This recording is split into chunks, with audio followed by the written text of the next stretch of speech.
नमन है उस देवी को जिनके मस्तक पर अर्धचंद्र के आकार की घंटा है, जो युद्ध भूमि में सिंह पर सवार हो राक्षसों का विनाश करती है और भक्तों को निर्भय बनाती है।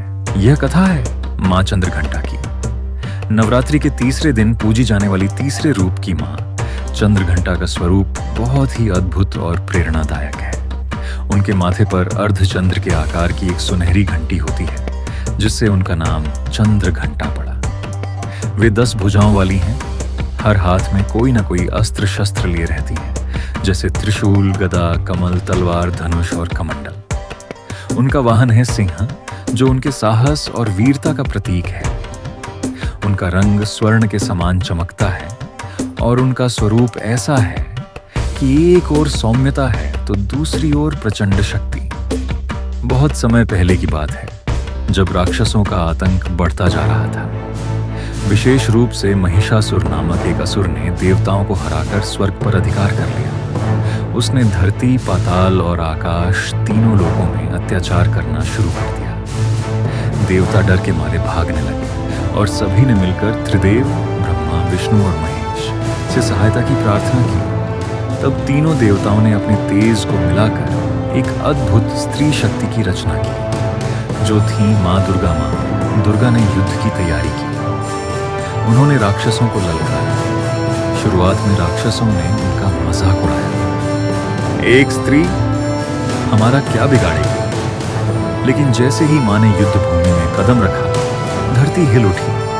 देवताओं ने उन्हें अपने अपने अस्त्र भेंट किए। मां दुर्गा ने अनेक रूप लिए और जैसे जैसे राक्षसों की सेना बलपूर्वक आगे बढ़ी, मां ने भी अपना चंद्रघंटा स्वरूप प्रकट किया। जब राक्षसों की संख्या बढ़ने लगी और युद्ध अत्यंत उग्र हो गया, तब मां ने तीसरा रूप धारण किया, मां चंद्रघंटा का। इस रूप में उनका तेज ऐसा था कि हर दिशा से घंटे की दिव्य ध्वनि गूंजने लगी। ये कोई सामान्य घंटी नहीं थी। इसकी ध्वनि से नकारात्मक शक्तियां तड़पने लगीं। राक्षसों के हृदय कांप उठे। मां की सिंह पर सवारी, उनके हाथों में शस्त्र और उनके माथे की चंद्र घंटा, सब मिलकर एक अद्वितीय शक्ति का संचार कर रहे थे। मां चंद्रघंटा ने युद्ध में प्रवेश करते ही सैकड़ों राक्षसों का वध किया। उन्होंने एक एक करके असुरों की सेना को परास्त किया। मां की क्रोधपूर्ण आंखों से निकली ज्वाला से धरती कंपने लगी। सिंह की दहाड़, घंटे की गूंज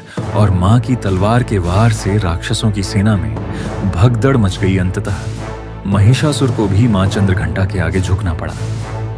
मां ने उसे भयंकर युद्ध में परास्त करके संपूर्ण लोगों को आतंक से मुक्त किया। मां चंद्रघंटा का यह रूप हमें सिखाता है, जब अन्याय अपनी सीमा पार करता है, तब करुणा की देवी भी रौद्र रूप धारण कर लेती है। वे भय को समाप्त करने वाली हैं, शक्ति का संचार करने वाली हैं और भक्तों को निर्भीक बनाने वाली हैं। उनकी पूजा से जीवन में शांति, शक्ति और संतुलन आता है। जो साधक मां चंद्रघंटा की आराधना करता है, उसे मानसिक तनाव, भय और बुरे स्वप्नों से मुक्ति मिलती है। नवरात्रि के तीसरे दिन साधक मणिपुर चक्र को जागृत करने के लिए मां चंद्रघंटा का ध्यान करता है। इस चक्र से आत्मबल और साहस की ऊर्जा उत्पन्न होती है। मां की उपासना से मन शांत होता है और जीवन में विजय का मार्ग प्रशस्त होता है। जय मां चंद्रघंटा। आपकी कृपा से हमारा जीवन भय मुक्त, तेजस्वी और धन धान्य से परिपूर्ण हो। हमें वह शक्ति दें कि हम अधर्म के विरुद्ध खड़े हो सकें और धर्म का मार्ग कभी न छोड़ें।